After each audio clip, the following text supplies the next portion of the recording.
Okay, this morning, do me a favor. I'm going to ask all of us here a question.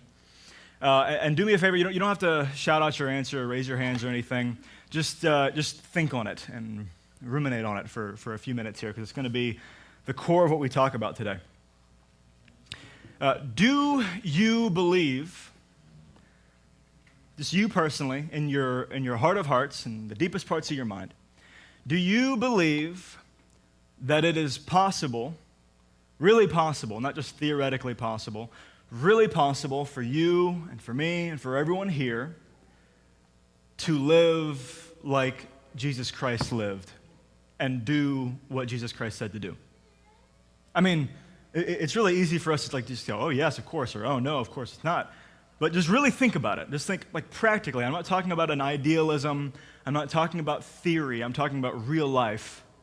Us, you guys, me, everybody here. Can we really live like Jesus Christ lived? Do what he told us to do? Now again, you don't have to answer. Just think about it for a second. So while you're thinking about that, here's another question. And you can raise your hands for this one. How many of you have ever tried in earnest, really tried to live like Christ and do what he said to do? How many of you have failed? Well, why? We didn't, okay, because it's hard, right? How many of you feel like it's running into a brick wall? It's hard, right? It's hard to have that kind of patience. It's hard to show that kind of love in the face of adversity. It's hard to have that much faith in the midst of suffering, right? It's difficult. Okay, last week, for those of you who are here, we talked about the struggle with sin. And we established the fact that pretty much all of us here struggle with sin. Did anyone hear that? Lord? Okay, let me see, where was I here? Maybe I should change what I was going to say. Thank you, Jeff. This is what you guys are out here for, to remind me what I'm talking about. Okay, last week we were talking about the struggle with sin, and we had established the fact that pretty much all of us here, just by show of hands, struggle with sin to some regular degree. It's a relatively common thing. It's a thing we all have to deal with. We asked the question, is that kind of constant struggle with sin the norm for the Christian?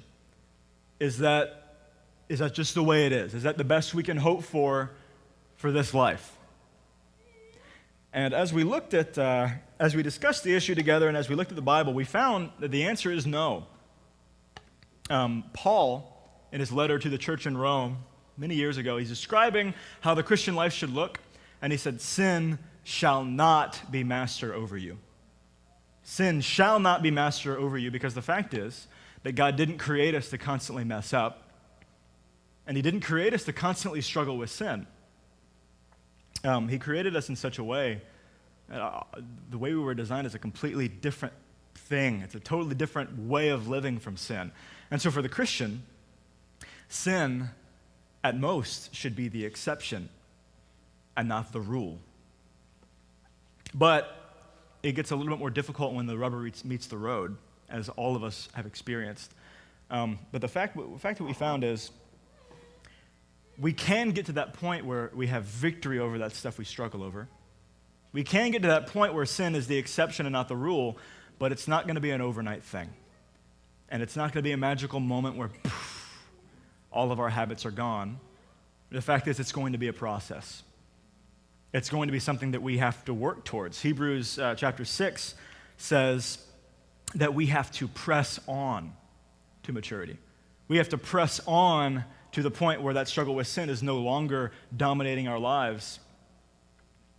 And pressing on, I mean, just the words there, the term, it implies action on our part. It implies effort on our part, right? Pressing on, intentional, active effort. So this whole thing about living like Christ, that question I asked you guys in the very beginning, this whole thing about doing what Christ said to do, really pressing on to the point where you have spiritual victory and living like Christ, those are really the same thing. Because if you can get to the point in your lives where you actually live like Christ and do the things that he said to do, all that stuff that you struggle with, all the things you're messing up with, won't be an issue. Just as a natural consequence of living like Christ, they won't be an issue. So, in other words, what I'm saying is, if we want to get to the point where we're not constantly messing up with stuff and constantly struggling with the stuff we know we don't want to be doing, our aim should be live like Christ. Here's what's really cool about the way Christ came. What's really neat about it, I love it. How did Jesus Christ come to earth? What was his form? I mean, did he come down as like the emperor? And he's got his magic golden throne, and he floats around giving decrees. It's Jesus, the emperor. Did he come down as like a glowing ball of spiritual energy, whispering the secrets of the universe to us? No. How did he come down here? As a guy, as a regular guy. It would have been really easy for him to come as like the mighty emperor, come with legions and armies of angels. He even said that. I could call down legions and armies of angels right now. But he came down as a guy, just a guy, regular guy, with a regular family, with a regular job. He worked as a carpenter for many years. Carpenter. Regular friends. But what's cool about Jesus is he came in the regular context that all of us kind of live in. But his life was full of joy and peace and fulfillment and abundance. And sin wasn't something that dominated him. The destruction that comes with sin wasn't involved in his life. He lived life as it was meant to be. And the whole point of why he came the way he did was to say, hey, look, here's what it looks like if you did it. He came in a way that's very intentionally meant to be related with. That makes sense? He came as a person, just a guy, and he lived a really wonderful life, the kind of life that I think any of us would really want to have.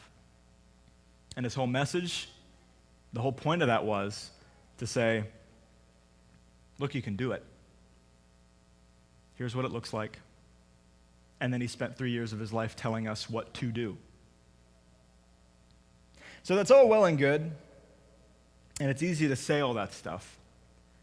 But if you look at the church's track record in producing people that live like Christ, we're probably doing pretty poorly, right?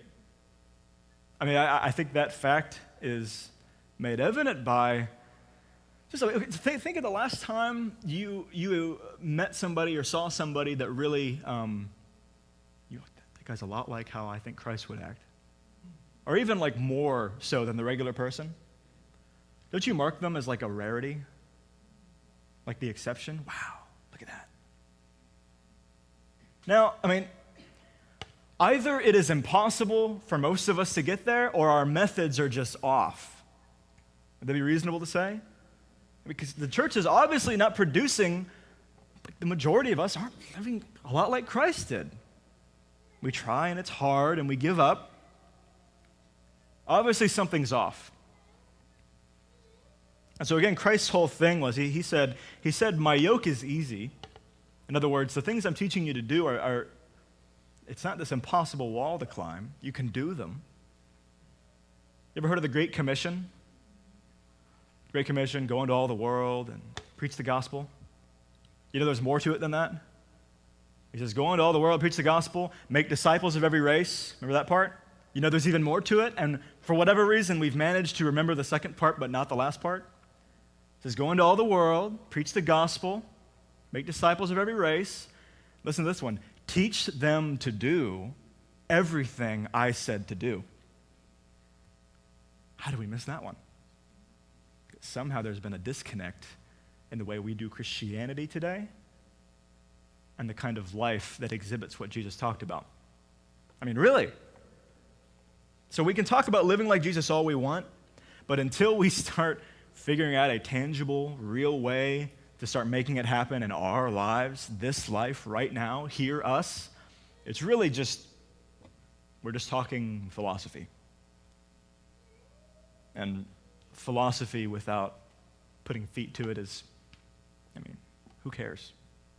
It's just knowledge you're going to die with and it'll go away. So I want to take a minute, because again, we spent all this time last week talking about the struggle with sin and how we can get to the point where we're not struggling with sin anymore, but it's a process. I want to take a minute to take a step back and look at Christ's life and look at what he did to get the results that he got in his life and see if there's anything that we can take and use for ourselves, okay? Because again, living like Christ, if we can get there, all this other stuff is going to go away as a natural consequence. So do me a favor. Did you ever have when you were a child or even an adult, like a sports player that you idolized? And not like I know we're in church, and so idolize is like a bad thing. But you know what I mean by idolize, like he's the best, he's so cool. Anybody? Just me? Okay, I loved Michael Jordan when I was a kid. I was obsessed with Michael Jordan. I loved playing basketball, and Michael Jordan was the best at basketball. Don't tell me otherwise, I'll fight you. He was the best. He was. I know there's tons of kids, and it's a very generic, hero to have as a kid. But Michael Jordan, I thought he was awesome. Because really, you look at what he did in his time in the National Basketball Association. It's the NBA. You look at what he did in his time as a professional basketball player, and he was incredible. He was amazing. I wanted to play basketball just like Michael Jordan played basketball. I really wanted to. I'm sure there were tons of other kids just like me. And in pretty much every sport, you have the hero. You know what I mean? You have the heroes of every sport, soccer, baseball, anything you can imagine, there's the best one. And I want to do it like that guy can do it. So imagine a young kid comes up to you, and this kid's obsessed with Michael Jordan, and this kid loves basketball, and this kid says to you, hey, I love Michael Jordan, and I want to play basketball as good as Michael Jordan. I want to play like him. How can I do it? What are you going to tell him? Now, you don't have to know too much about basketball to know that saying something like, okay, look, kid, if you go practice once a week, you're going to get as good as Michael Jordan. Look, here's a basketball manual. Read this a couple times a week. You'll get as good as Michael Jordan. My guarantee. Right? Would that be unreasonable to tell a kid like that? Would it be reasonable of that kid to do those things and expect to play like Michael Jordan? I think that he could probably practice basketball once a week for the rest of his life and never get as good as Michael Jordan. Would that be reasonable to say? What you'd probably tell the kid is, look, kid, if you want to play as good as Michael Jordan, you got to get really serious about it. Because how did Michael Jordan get as good as he was? By playing basketball once a week? Reading a book about it a couple times? No, man. You can read about his life, and it's awesome. It's really cool. It's inspiring. He decided, I still love Michael Jordan. You could tell he's still my hero. He may be overweight and doing Hanes commercials now, but he's a hero to me. You look at his life and what he did day in and day out as a kid, in high school, in college, even as a professional, what he did every single day, he worked his butt off. He worked his butt off. Pardon the, butt. I know we're in church, but he worked really hard. He would spend hours every single day just practicing his jump shot. He'd spend hours just practicing layups, hours doing dribbling drills. More than that, he would exercise his muscles. He would get really strong in his lower body, his upper body. He would run for miles and miles and miles. And I'm not talking about doing like one or two of these things a week. Every single day he was devoted to seeing himself be good at basketball, and he did all this stuff so he could be good at basketball. And apparently it worked, because he's the best. I was going to make like a Space Jams joke, how he played with Looney Tunes once, and that's how good he is, but that'd be lame, so why would I do that? Obviously, what he did with his life, he worked very hard, and obviously it worked, because it's, at worst, you can't deny that he was an incredible basketball player. At worst. At best, you say he's the best ever and no one will ever touch him. That's what I would say.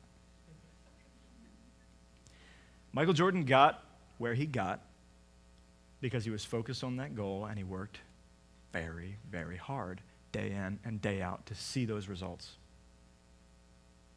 And so, of course, common sense tells us that a basketball player who expects to play as good as Michael Jordan without putting in that kind of effort, without putting in the appropriate exercise and training and practice would be ridiculous. It's common sense, right? How dare you? Get off your high horse, basketball player. If you want to play like Michael Jordan, you got to work like it. Now track with me here. Let me suggest to us this morning that a Christian who wants to, or who expects to live like Jesus Christ and make decisions like Jesus Christ did in the face of temptation, to love like Christ, to have patience like Christ, to be kind like Christ, without putting forth the appropriate amount of training and focus, is just as ridiculous as that kind of basketball player. You hear what I'm saying? And it's kind of like, no, Nate, no. That's a different thing. You're talking about two totally different things. That's a spiritual thing over here, and then there's real life over here. Never the two shall meet. But it's not how it works. It really isn't. And I think it's a big lie in the church today that's convinced us that there's the spiritual and there's real life. The fact is, I'm talking about lifestyles.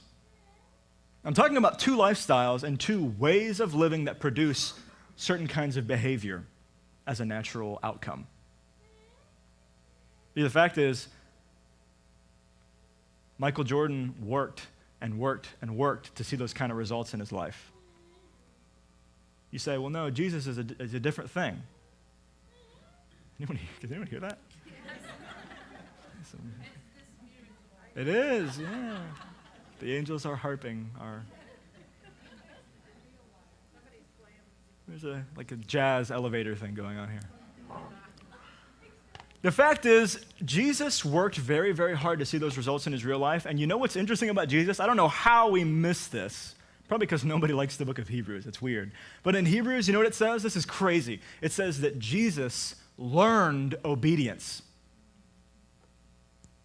What? I didn't make that up. It's in the Bible. Hebrews chapter 8. Check it out.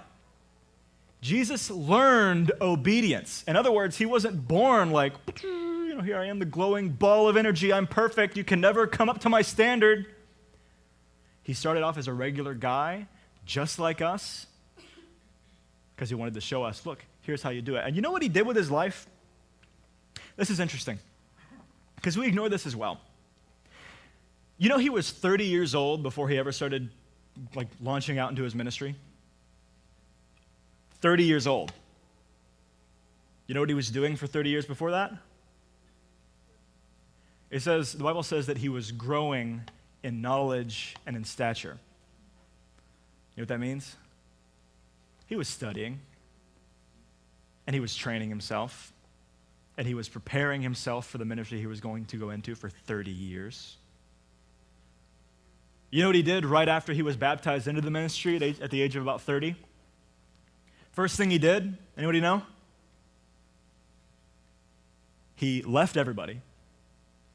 He went out into the wilderness, like the desert, and he fasted for a month and a half or so in total solitude, completely alone with him and God, fasting, focused on, you know what, I'm going to get this right.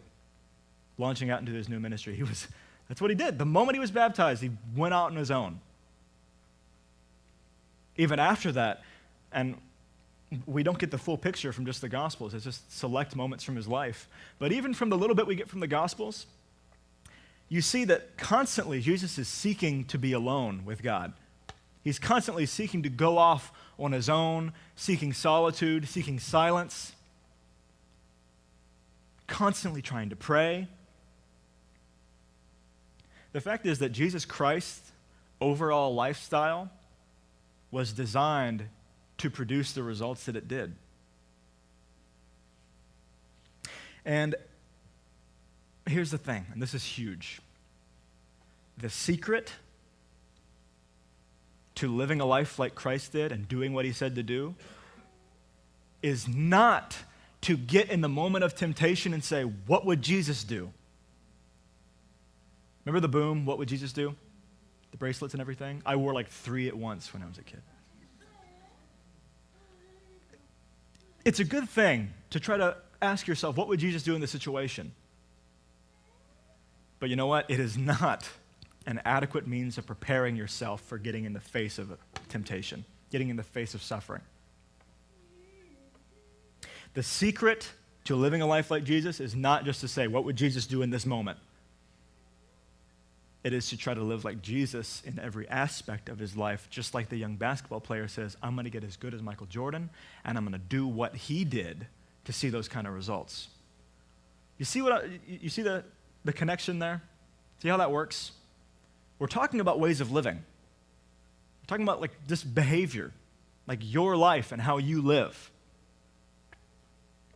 And I really think that our big mistake is to say that living like Jesus means loving your neighbor, going the extra mile, turning the other cheek, and then we live the rest of our life like everyone else. I really think that's our big mistake, is to say living like Jesus means to act like Jesus did when he was on the spot. Make sense? When he was in that moment where he had to make the right decision or the wrong decision. He lived a life that was designed to result in the right decision, to build habits that lean towards the right decision immediately. And so really, I mean, there are those that would say that it's impossible to live like Jesus did when he was on the spot. And in a sense, they're right. Because the fact is, we absolutely can't do it, and it's very unreasonable of us to expect to be able to do it if we just live the rest of our lives like everybody else around us. We're not going to see those kind of results if we just walk just like everyone else does and expect to see those kind of results. I mean, would it be reasonable to say that it would be probably a little silly of me to show up tomorrow to an NBA game and say, you know what? I've decided. I'm going to do it. I'm going to play as good as Michael Jordan. I'm going to trash these guys. Come on, scrubs. I'm Michael Jordan. Would it be a little silly of me? What would okay, just me. What would happen? I'm under 6 feet tall. They'd be jumping over me and laughing at me. It'd be embarrassing, right? I mean, would it be unreasonable of me to show up tomorrow to a basketball game and say, I'm going to do this, I'm going to do it, and expect to play like Michael Jordan? Just like common sense. Of course. Why? Because I have not lived my life in such a way that it would be reasonable to expect those kind of results. That makes sense? It's like, of course. And yet we show up in the midst of a temptation and we fail to make the right decision like Jesus, to do what Jesus said to do, and we get so frustrated. Why is it so hard? This isn't fair. You know what? It must not even be possible to live like Jesus. It must be an ideal. I think it's just as silly as me showing up to a game and getting frustrated when I can't play like Michael Jordan. And so when a young kid comes up to you and says, I want to play like Michael Jordan, or I want to be a great pole vaulter, or I want to be a great runner, you don't say, okay, kid, go pole vault 18 feet. Okay, kid, go run a mile in under 4 minutes. That's the goal they're trying to get to, right? We don't tell them, go out and do the goal. What do we tell them to do? Yeah. We advise them to enter into an overall kind of lifestyle, which involves exercise and training and focus and discipline that'll result in those kind of ways of living. You can the analogy really works well with musicians as well. You don't tell a young violinist, okay, look, you want to be a good violinist? Go play Beethoven's Violin Concerto. Do it. I can't do it. It's hard. You'd say, okay, look, here's an instructor. You're going to meet with them 5 days a week, and you're going to practice 4 hours a day, and you're going to read this book, and you're going to study this and this and this, and you're going to do that for a long time. And you live that kind of lifestyle until you start seeing the results. That's just common sense. I really think it's just common sense. And again, I think asking ourselves, what would Jesus do in this situation is like asking ourselves, what would Beethoven do in this situation? It doesn't make sense, and somehow we convince ourselves that it's a different thing. It's a lifestyle. We're talking about behavior, habits. So the fact is that the kind of growth that we want to get to, the kind of victory over sin we want to see in our lives, the kind of like freedom from all that messing up we keep doing, that happens from what we actually do with our lives and the habits that we form and the character that results out of that.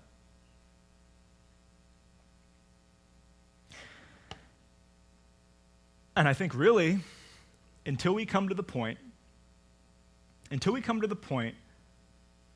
that we decide that following Christ and living like him and doing what he said to do is at least as big a challenge as basketball or violin, we're not going to get there.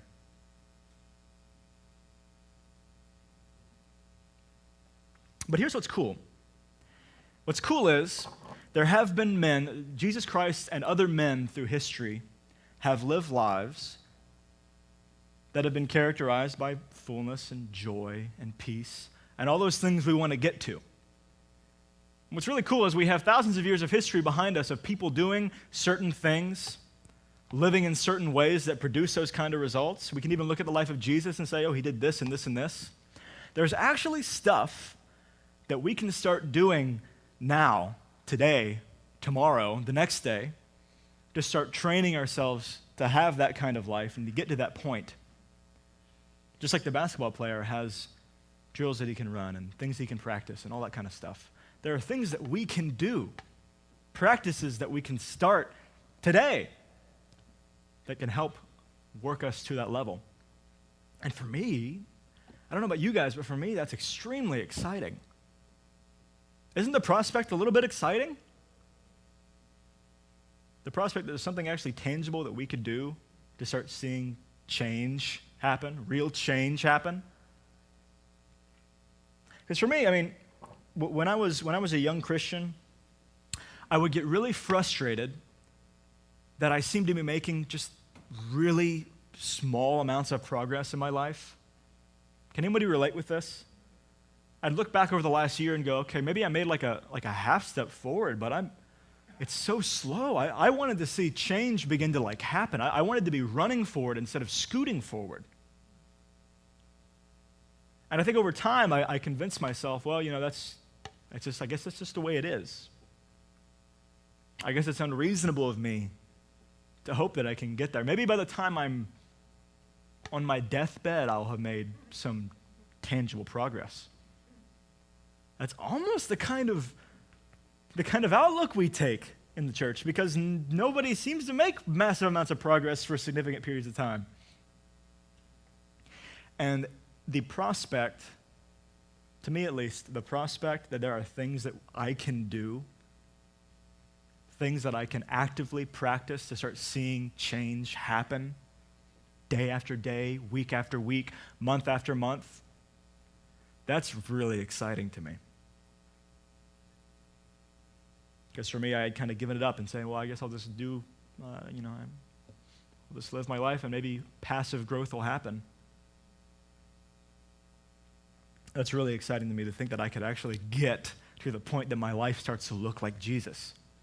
Like really get to that point here on earth right now, me. That's really exciting to me. So here's what I'm going to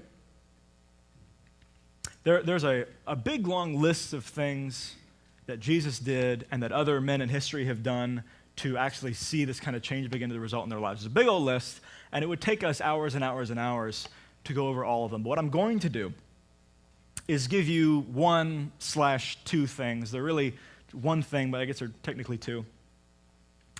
Give you one thing, basically, to do that you can start today when you go home, and do tomorrow, and do the next day, and practice actively that's going to result in change happening day after day after day, and week after week. Sound good? So for those of you who want this, here it is. For those of you who want to start working to move your life into a place that it looks like Christ, working towards victory over that stuff you've been struggling with for years, here's step A. Here's the starting point. And it's something we've heard over and over and over again, but until we start taking it seriously and doing it intentionally as a practice point, just like Michael Jordan practices his jump shots, it's not going to really see a whole lot of effect, and that's this. Study and worship. Because in study, what you do is you take in information concerning who God is and how he does things, and you put your mind on those things, and you learn, and you reflect, and you worship as a natural response of what you've just taken in. Worship is brought to its natural completion, or study is brought to its natural completion in worship. And I know, again, I really want to avoid being vague, because so often we get vague direction in church. Like, okay, I learned some stuff, what do I do with it? Here's some vague stuff, go work on intimacy with God. So what I'm going to do is, for those of you who want it, I'm going to give very specific directions, and you can take it or leave it. But I encourage you to take it, because this is something I've started just as I've come to realize these things I'm telling you right now. I've started doing them, and I've actually seen the results happen, and it's awesome. So just from personal experience, I encourage you to start. So what I'm going to say is, when you go home today, you sit down and take Psalms 23. Psalms 23. It's easy to remember, and this is coincidence, I swear. It's easy to remember because that's Michael Jordan's jersey number. Psalms 23. And I really didn't do 23, that would be funny. Psalms 23, I picked that because it has some really incredible things to say about God's character and relating with God. Go home and look at Psalms 23 and read it over, and then read it over again. Read it at least twice. 3 times is even better. Each time you read it again, focus harder, reflect more, think more, and after you're done reading through it, studying through it, respond to God in worship over what you've just read. Because there's things in Psalms 23 that are very worship-inspiring. So that's for today. And I'm not going to give you a big old list right now because you won't be able to remember it. What I have done is I've compiled a list of passages in the Bible that are very profound in terms of what they say about who God is and what they say about how he does things and how we are to live life as Christians here on earth right now. I've compiled the list, and I'm going to publish that on our Facebook page. And it'll only last for probably a couple weeks, and when you run out, then maybe, go back through them again because they're so good. But I'm going to put this list on our Facebook page so that after you're done with Psalms 23 today, tomorrow you can pick up with Romans chapter 8. And Tuesday you can go with Colossians chapter 3. And every single day you can have this passage to study and respond in worship. And I tell you, if you start doing this as a practice in your life, you say, I want to get to where Jesus lived, how he lived, do what he said to do, this is the starting point right here. money back guarantee. If it doesn't work, come to me.